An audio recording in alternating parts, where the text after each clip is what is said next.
نحمده ونصلي ونسلم على رسوله الكريم أما بعد فأعوذ بالله من الشيطان الرجيم بسم الله الرحمن الرحيم الصلاة والسلام عليك يا سيدي يا رسول الله الصلاة والسلام عليك يا سيدي يا رسول الله وعلى آلك وأصحابك يا سيدي يا حبيب الله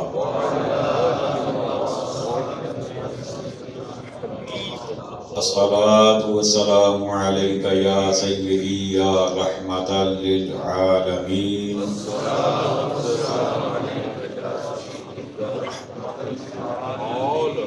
وعلى آلك وأصحابك يا سيدي يا شفيع المذنبين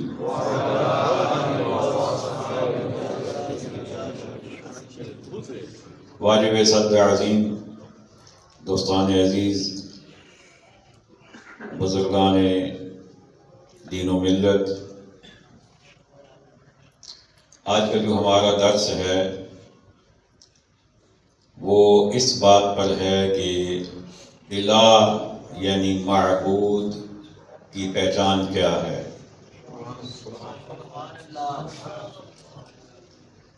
ہمارے اوپر کچھ طبقات کی جانب سے یہ اعتراضات کیے جاتے ہیں کہ بریلوی مشرک ہیں۔ کہا جاتا ہے کہ ان کے نظریات ٹھیک نہیں ہیں، عقیدہ توحید کے معاملے میں یہ کمزور ہیں، اور یہ ہر ایک کو الہ بنا دیتے ہیں، یعنی معبود بنا دیتے ہیں۔ پوچھا جائے کہ اس کی دلیل کیا ہے آپ کے پاس، تو کہتے ہیں کہ یہ نبیوں کو، ولیوں کو حاجت روا مانتے ہیں، مشکل کشا مانتے ہیں۔ ان کا نظریہ یہ ہے کہ نبی ولی دور سے سن لیتے ہیں۔ ان کا نظریہ یہ ہے کہ وفات کے بعد بھی نبی اور ولی مدد کرتے ہیں۔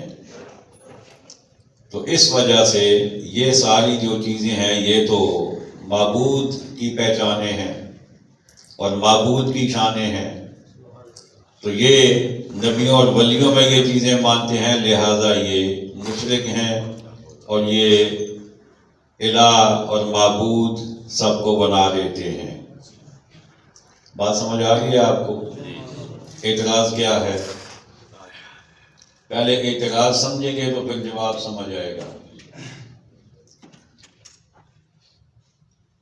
اب سوال یہ ہے کہ کیا واقعی اس طرح کوئی مشرک بن جاتا ہے؟ تو ہم کسی اور سے نہیں، ہم قرآن سے پوچھ لیتے ہیں۔ اگر قرآن ان کے حق میں گواہی دے دے تو ہم غلط، اور ہمارے حق میں گواہی دے دے تو اعتراض غلط۔ بات سمجھ آ گئی؟ اب ان کا کہنا یہ ہے کہ تصرف کرنا، یعنی کسی کو فائدہ پہنچانا یا کائنات کی جو مختلف چیزیں ہیں ان پر حکم جاری کرنا، یہ صرف اللہ کا کام ہے اور کوئی ایسا نہیں کر سکتا۔ اگر کسی میں یہ چیز مانی جائے تو یہ شرک ہو جاتا ہے۔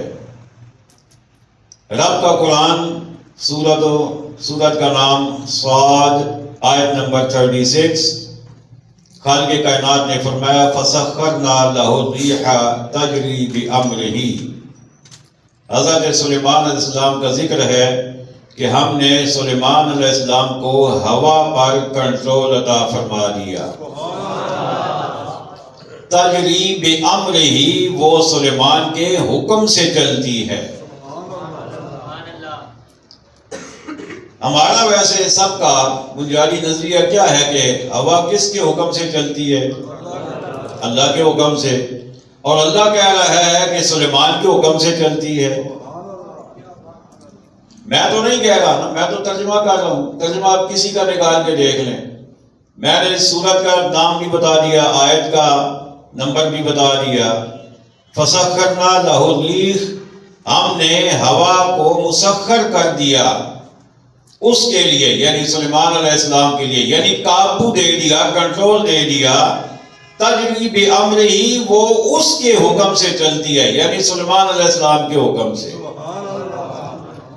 اور یہ تو موجود ہے کتابوں میں کہ آپ جب کہیں تشریف لے جانا چاہتے تھے تو ہوا کو آرڈر کرتے، خود تخت پہ بیٹھتے اور ہوا سے کہتے کہ اٹھاؤ اسے، وہ اٹھا لیتی، اور جدھر جدھر آپ کہتے وہ ادھر ادھر آپ کے تخت کو لے جاتی.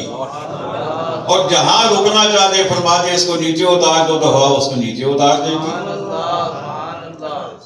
یہ ہوائی جہاز تو اب بنے ہیں نا، یہ ایروپلین تو اب بنے ہیں. تو وہ جو ایروپلین ہے جو اللہ کے نبی کو عطا کیا گیا، وہ ان کے حکم سے ہوا چلتی ہے. اچھا، اب دریا کا پانی کس کے حکم سے چلتا ہے جی؟ ہر کام اللہ کے حکم سے. یہی ہمارا نظریہ ہے نا، اور اس میں ہم کوئی دو نمبری نہیں کر رہے، واقعی اللہ کے حکم سے ہے. لیکن اللہ خود جسے اپنی مرضی سے، اپنی رضا سے یہ چیزیں عطا فرما دے، پھر اس پر اعتراض کرنا بھی تو کوئی عقل مندی کا کام نہیں ہے. حضرت عمر رضی اللہ تعالی عنہ، آپ کا دور خلافت آیا، دریائے نیل کا پانی رک گیا. وہاں کے جو والی تھے، گورنر تھے، وہ حاضر خدمت ہوئے یا کوئی پیغام بھیجا کہ حضور اس طرح یہاں پہ پانی رک گیا ہے دریا کا. اور ہر سال ایسا ہوتا ہے. اور اس سے پہلے جب تک غیر مسلم تھے یہاں پر، ان کی حکومت تھی، وہ ایک نوجوان خوبصورت لڑکی کو بنا سجا کے، نیا لباس پہنا کے دریا میں ڈالتے تھے، تو دریا پھر چل پڑتا تھا پانی اس کا. جب تک یہ عمل نہ کیا جائے پانی چلتا نہیں ہے. تو اب کیا کیا جائے؟ اب تو ہم اللہ والے ہیں، اب کیا کیا جائے؟ تو حضرت عمر رضی اللہ تعالیٰ عنہ نے ایک خط لکھا، رکا لکھا. اور اس میں کیا لکھتے ہیں؟ فرماتے ہیں کہ اگر تو اے نیل، اگر تو اللہ کے حکم سے چلتا ہے تو پھر چل، اگر نہیں چلتا اللہ کے حکم سے تو ہمیں تیری ضرورت ہی نہیں ہے. اب وہ رکا جو ہے وہ جب پہنچا، لکھا ہوا وہ کاغذ پہ چند الفاظ حضرت عمر رضی اللہ تعالیٰ عنہ کے، جب پہنچے جا کے دریائے نیل میں جب اس کو رکھا گیا تو پانی چل پڑا، اور اس کے بعد اب تک رکا بھی نہیں ہے. اب یہ پانی تصرف ہے یا کوئی نہیں، اختیار ہے یا کوئی نہیں، قبضہ ہے یا کوئی نہیں، کنٹرول ہے یا کوئی نہیں. لوگ کہتے ہیں یہ چیزیں اگر مانو تو وہ تو جس میں مانو وہ تو خدا بن جاتا ہے. تو کیا کہیں گے؟ آگے چلیں، کہتے ہیں شفا دینا یہ تو اللہ کا کام ہے، کسی مریض کو شفا دینا، تندرست کر دینا یہ تو اللہ کا کام ہے. تو میں کہا چلیں قرآن تو آپ بعد میں پڑھیں گے، لیکن پہلے ہم آپ سے ہی کہہ دیتے ہیں کہ اگر یہ واقعی شفا دینا اللہ ہی کا کام ہے، واقعی اللہ کا کام ہے، اس میں کوئی شک بھی نہیں ہے. لیکن میں ان کی بات کے ان کے انداز میں کر رہا ہوں. اگر تمہارا یہی انداز ہے کہ اللہ کے سوا کوئی شفا نہیں دیتا تو ڈاکٹر کے پاس کیوں جاتے ہو؟ کیوں حکیم کے پاس جاتے ہو؟ کیوں کسی معالج کے پاس جاتے ہو؟ یہی نظریہ لے کے جاتے ہو نا کہ علاج کروانا سنت ہے، ہم علاج کروائیں گے، یعنی ہم ہیلا کریں گے تو شفا اللہ دے گا. یہی نظریہ ہے نا. تو اگر ڈاکٹر کے پاس جانے سے شرک نہیں ہوتا تو اللہ کے ولی سے دم کروانے سے شرک کیوں ہو جاتا ہے؟ لیکن آئیے قرآن پڑھ لیتے ہیں. حضرت سیدنا عیسیٰ علی نبینا و علیہ الصلوۃ والسلام کا ذکر خیر ہے. سورہ آل عمران ہے، آیت نمبر 49 ہے. وَأُبْرِئُ الْأَكْمَحَ وَالْأَبْرَصَ. آپ فرماتے ہیں کہ میں اندھوں کو بینا بنا دیتا ہوں. جن کی آنکھوں میں نور نہیں ہوتا میں دم کر کے، میں ان پر ہاتھ پھیر کے ان کی آنکھوں میں اللہ کے فضل سے نور لے آتا ہوں، روشنی لے آتا ہوں. والابرص، اور جو بکس کی بیماری والا ہو، جو جس کے جسم پہ داغ دھبے ہوں، بکس کی بیماری ہو، فرماتے ہیں میرے پاس لے آؤ، میں ہاتھ پھیروں گا، اللہ شفا عطا فرما دے گا۔ یہ تو قرآن ہے بھائی۔ اچھا، حضرت یوسف علیہ السلام کے پاس ان کے بھائی آئے جب آپ تخت مصر پہ تھے، وہاں کے بادشاہ تھے، بات چیت ہوئی، گفتگو ہوئی، ابو جان کا پوچھا، انہوں نے کہا جی آپ کی یاد میں رو رو کے ان کی آنکھوں کا نور چلا گیا، بینائی چلی گئی۔ تو آپ نے یہ نہیں کہا کہ فلاں ڈاکٹر، فلاں حکیم، فلاں بوٹی، فلاں معجون، کچھ بھی نہیں، آپ اپنا کرتا اتارا، فرمایا یہ لے جاؤ، یہ ابو جی کی آنکھوں پہ ڈال دینا، اللہ شفا عطا فرما دے گا۔ اور شفا ہوئی۔ آگے چلیے، کہتے ہیں جی دور سے سننا یہ تو اللہ کی صفت ہے۔ تم کہتے ہو کہ حضرت علی سن لیتے ہیں، غوث پاک سن لیتے ہیں، فلاں سن لیتا ہے، یا غوث اعظم مدد، یا علی مدد، یا رسول اللہ مدد، یہ سب شرک ہے۔ دور سے سننا تو اللہ کی صفت ہے۔ اچھا، اس پر ایک آگے چلنے سے پہلے ہمارے ایک بزرگ ہیں فتح جان میں، ان کا بڑا خوبصورت جملہ ہے۔ کسی کے ساتھ ان کا ٹاکرا ہو گیا ایسے ہی بندے کے ساتھ، تو اس نے کہا کہ دور سے سننا تو اللہ کی صفت ہے۔ تو آپ نے فرمایا کیا اللہ نزدیک سے نہیں سنتا؟ کیا یہ اللہ کی صفت نہیں ہے؟ بھائی اللہ اگر دور سے سننا اللہ کی صفت ہے تو نزدیک سے سننا بھی تو اللہ کی صفت ہے نا۔ تو اگر دور سے کسی کو کہا جائے کہ وہ سن لیتا ہے یہ شرک بن جاتا ہے، تو پھر نزدیک سے اگر کہا جائے تو پھر بھی شرک بننا چاہیے۔ تو نزدیک سے نہیں بناتے ہو، دور سے بنا لیتے ہو، یہ کون سی منطق ہے؟ اچھا، لیکن ہم قرآن پڑھیں گے دور سے سننا۔ حضرت سلیمان علیہ السلام اور آپ کا لشکر جا رہا ہے اور 30 میل کا فاصلہ ابھی ہے، تو آگے چمٹیاں چل رہی ہیں، تو ایک چمٹی جو ان کی ملکہ ہے، جو ان کی لیڈر ہے، وہ باقی سب سے کہتی ہے یا ایھا النمل ادخلوا مساکنکم لا یحطمنکم سلیمان وجنودہ وہم لا یشعرون۔ سورۃ النمل ہے، آیت نمبر 18 ہے۔ وہ کہتی ہے کہ جلدی جلدی اپنے بلوں میں گھس جاؤ، سلیمان علیہ السلام کا لشکر آ رہا ہے، یہ نہ ہو کہ تم ان کے پاؤں کے نیچے رونڈی جاؤ، جلدی جلدی اپنے بلوں میں چلی جاؤ۔ چمٹی کہاں ہے؟ 30 میل کے فاصلے پہ، اور اللہ کے نبی کہاں ہیں؟ اتنے فاصلے پہ، لیکن اس کا یہ کہنا اللہ کے نبی نے سن لیا، اللہ کے نبی نے سن لیا، اور یہ کیا ہے؟ قرآن ہے۔ اچھا، سننے کے بعد اللہ کے نبی نے پھر کیا کیا؟ فَتَبَسَّمَ ضَاحِكًا مِّن قَوْلِهَا، اس کی بات کو سن کر اللہ کے نبی مسکرائے، مسکرا دیے کہ دیکھو کیا کہہ رہی ہے۔ آگے چلیے، کہتے ہیں جی کہ دور سے مدد کرنا یہ بھی شرک ہو جاتا ہے۔ اگر کسی انسان میں مانا جائے تو دور سے معلوم کر لینا، دور سے مدد کر دینا۔ حضرت عمر رضی اللہ تعالی عنہ، آپ کے دور میں لشکر نہاوند میں جنگ کر رہا ہے، جہاد کر رہا ہے، اور دشمن کا لشکر جو ہے وہ بیک سائڈ سے آ کر حملہ آور ہونا چاہ رہا ہے، اور مسلمانوں کے لشکر کو پتہ نہیں ہے کہ پیچھے سے کوئی لشکر آ رہا ہے دشمن۔ ادھر سے حضرت عمر رضی اللہ تعالیٰ عنہ ممبر نبوی پہ کھڑے ہو کر خطبہ دے رہے تھے، آپ نے دیکھ بھی لیا، کہیے نا سبحان اللہ، آپ نے دیکھ بھی لیا کہ میرا لشکر آگے ہے، پیچھے سے ایک اور لشکر آ کر حملہ کر رہا ہے۔ لشکر کہاں ہے؟ نہاون میں۔ آپ کہاں ہیں؟ مدینہ طیبہ میں، منبر رسول پہ خطبہ ارشاد فرما رہے ہیں۔ خطبہ ارشاد فرماتے فرماتے آپ نے فرمایا یا ساریۃ الجبل، ساریہ لشکر کے سپہ سالار تھے، کہتے ہیں اے ساریہ پیچھے پہاڑ کی جانب توجہ کرو۔ ادھر سے حضرت عمر نے دیکھا، دیکھ کر انہیں حکم دیا، انہوں نے وہاں سے سنا، عمل کیا، اللہ نے دشمن کے حملے سے بچا لیا، فتح عطا فرما دی۔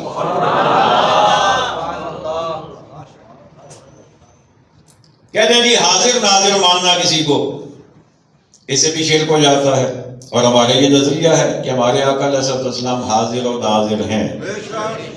حاضر کا مطلب موجود، ناظر کا مطلب دیکھنے والا، یعنی موجود بھی ہیں دیکھتے بھی ہیں.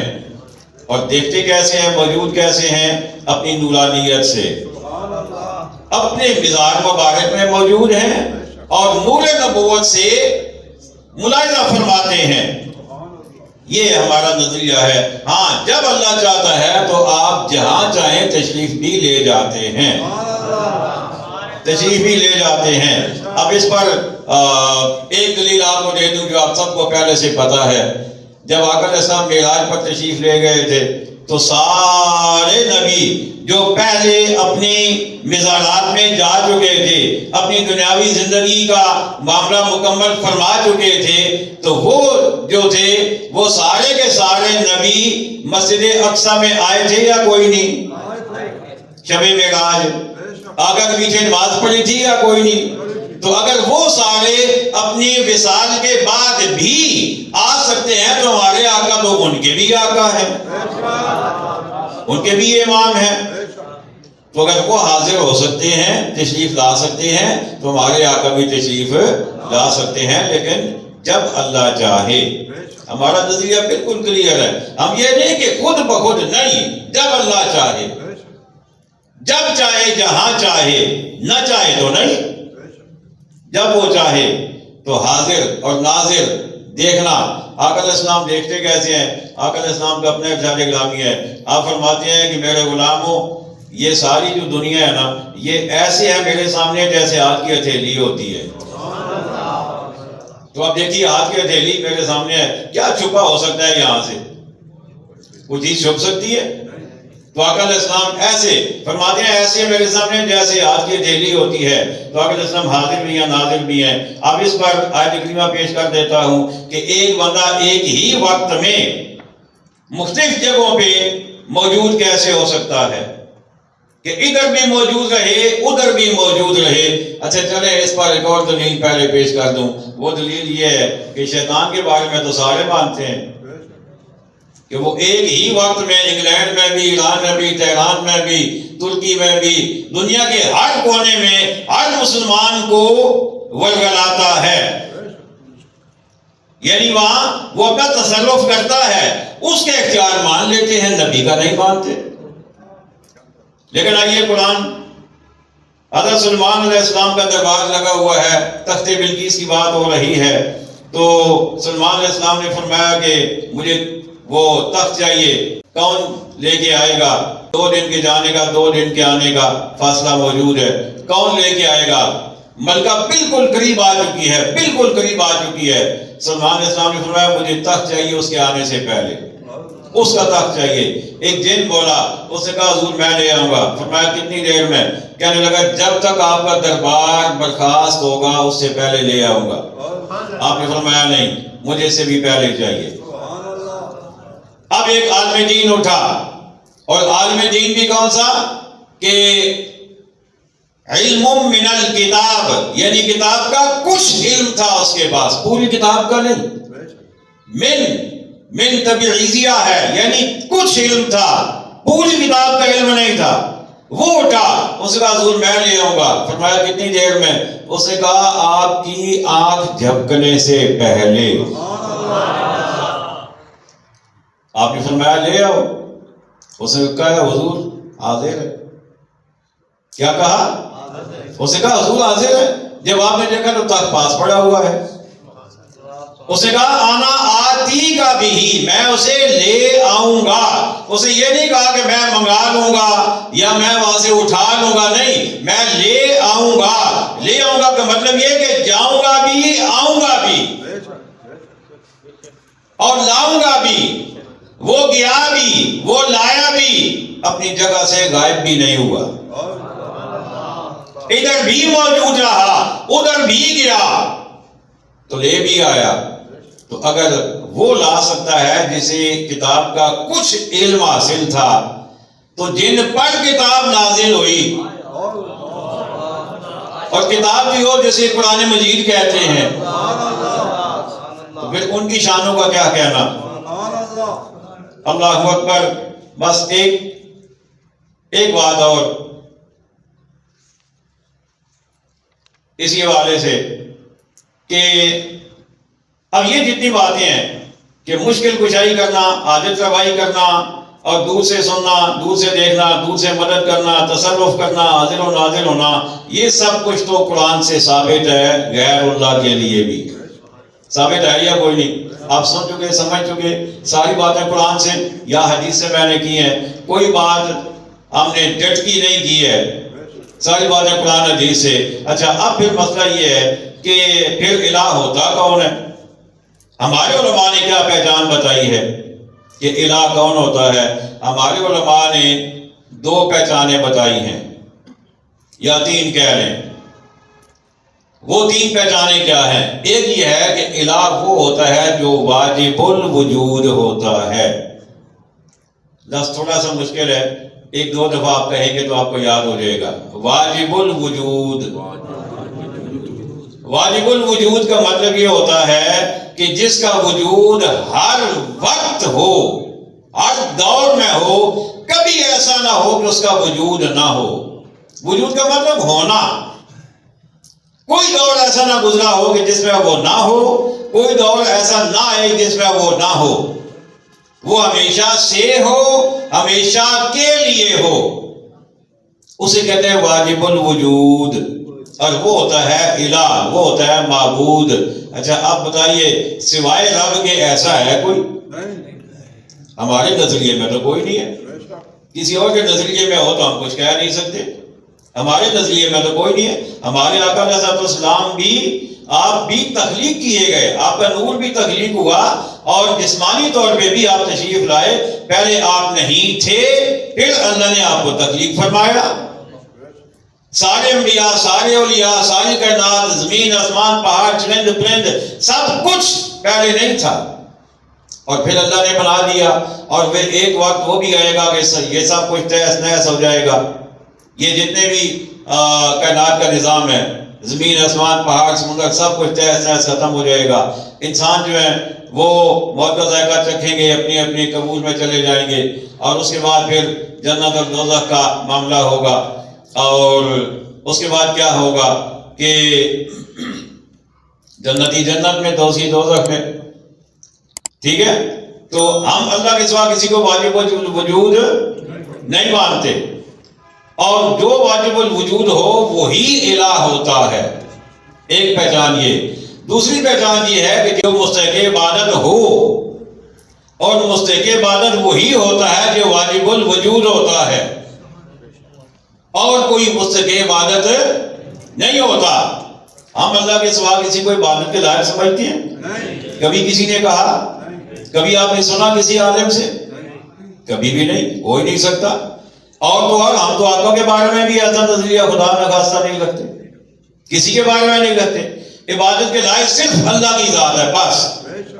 ساری عبادتیں جیسی بھی ہیں، جتنی بھی ہیں، چاہے قولی، فعلی، عملی، بدنی، مالی، سب اللہ کے لیے، اور کوئی عبادت کے لائق نہیں ہے۔ اور تیسری پہچان جو مفتی احمد جگار خان صاحب نعیمی رحمۃ اللہ تعالی علیہ نے لکھی ہے، اسلام کی 4 اصولی اصطلاحیں، اس کتاب میں آپ فرماتی ہیں کہ الہ وہ ہوتا ہے جو غنی ہوتا ہے، بے نیاز، جس کا ترجمہ ہے اردو میں، کیا ترجمہ ہے؟ بے نیاز۔ بے نیاز ہوتا کون ہے؟ بے نیاز وہ ہوتا ہے جو کسی کا محتاج نہ ہو، کسی کا محتاج نہ ہو۔ کائنات میں ایسا ہے کوئی اللہ کے سوا جو کسی کا محتاج نہ ہو؟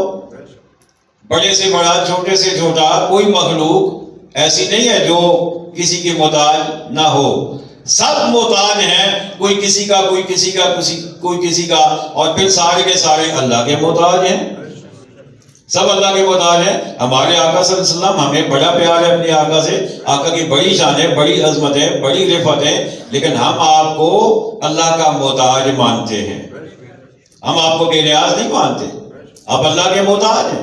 اللہ ہی نے آپ کو سب کچھ شانیں عطا فرمائی ہیں۔ اللہ جتنی شانیں آپ کو عطا فرمائے، جتنی بھی عطا فرما دے، لیکن آپ بہرحال اللہ کے محتاج ہیں، آپ بے نیاز نہیں ہیں۔ تو 3 پہچانیں ہمیں علماء نے بتائی ہیں۔ پہلی واجب الوجود، دوسری مستحق عبادت، اور تیسرا بے نیاز ہونا۔ جس میں یہ چیزیں پائی جائیں گی وہ الہ ہوگا۔ آج کا یہ سبق ہے، اللہ تعالی ہمیں سمجھنے کی توفیق عطا فرمائے۔ آئیے سلام کے ایک شعر پڑھتے ہیں، دعا کریں گے۔ مصطفیٰ جان رحمت شمع بز میں ہدایت پہ لاکھوں سلام، شمع بز میں ہدایت پہ لاکھوں سلام۔ ہم غریبوں کے آقا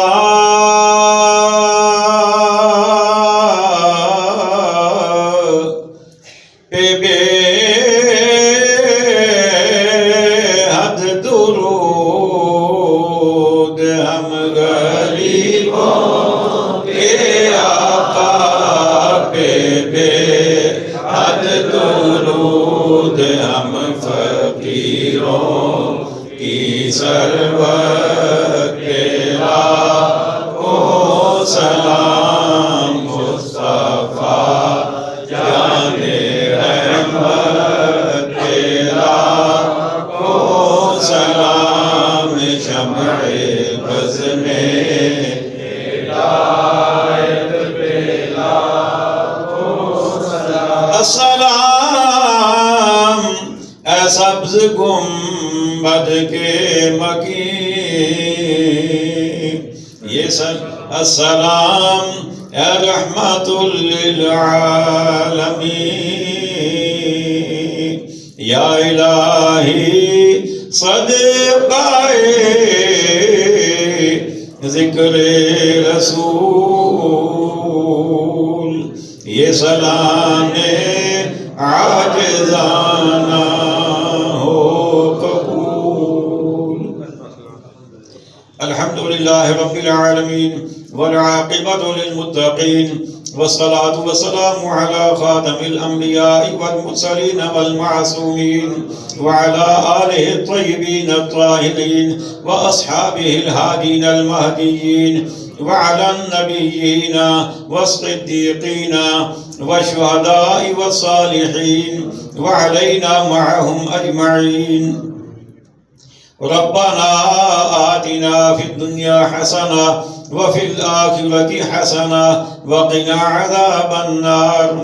ربنا فاغفر لنا ذنوبنا وكفر عنا سيئاتنا وتوفنا مع الأبرار۔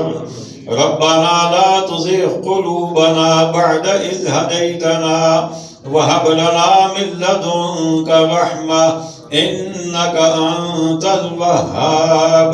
وصلى الله تعالى على خير خلقه ونور عرشه محمد وعلى آله وأصحابه أجمعين برحمتك يا أرحم الراحمين۔